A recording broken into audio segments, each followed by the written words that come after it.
One of the features of the Gould collection is its focus on Australian figurative art of the 1950s and 1960s. In particular, it's focused on artists we associate with the Heidi Circle in the 1940s and a decade later with the Antipodean movement. The artists include Sidney Nolan, John Percival, Albert Tucker, Arthur Boyd and Charles Blackman, all key artists of this time and all represented in the Gould collection with key and characteristic works. There's a strong emphasis on works from the 50s and 60s. Albert Tucker, Intruder and Parrots was my most expensive endeavour at the time. I bought my house in 1979 for $46,000 and I paid $50,000 for this 3 years later in 1982. There are many important works by Sidney Nolan in the Gould collection, and of course in the early part of his career he was very closely connected to John and Sunday Reid at Heidi. Sid Nolan was fascinated by Ned Kelly, the famous or infamous 19th century Australian bushranger. The first series was very famously painted in the dining room, on the dining room table at Heidi between 1946 and 1947. The 50s were important personally for Sidney Nolan as well. 1953, he revisits London and, as it transpired, was never to return to Australia again to live permanently. In 1955, he had an exhibition of work, the second Kelly series, at the Redfern Galleries in London, and the critics were unanimous in their praise for the innovation and the power of the paintings. The painting in this collection, Ned Kelly Outlaw from 1955, is thought to have been included in that Redfern Gallery exhibition, although under another title. It's an epic painting and beautifully poetic in every sense of the word.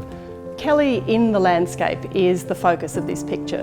You can see that Nolan has lined his shoulders up with the horizon, and he's also painted the bushranger's torso in the same muted colours that he's used for the landscape and in the same soft brush strokes. So in a way, Kelly's figure merges into the flat, featureless country beyond.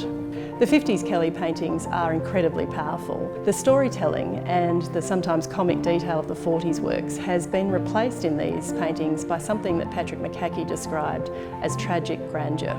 Nolan's work was seen in a number of exhibitions in London, and of course this is the time that he was acquired by the Tate Gallery London and the Museum of Modern Art in New York. He now assumed a truly international reputation.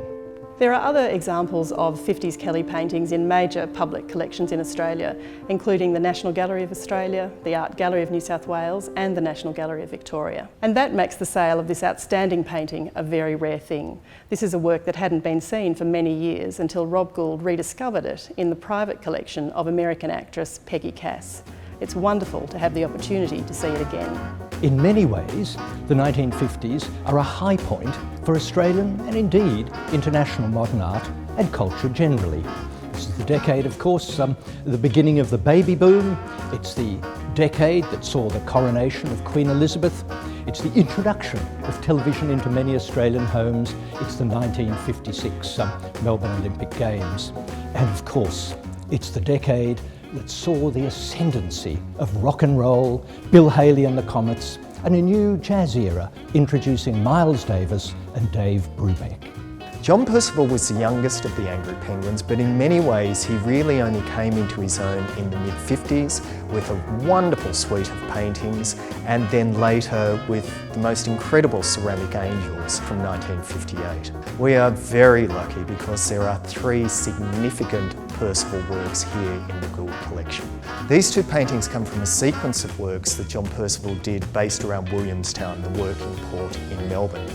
He discovered it in the mid-50s and described it as akin to discovering Venice. And in these two paintings, you can almost smell the working port. There is sooty smoke, there is bilge water splashing out, there's salt, there's tang.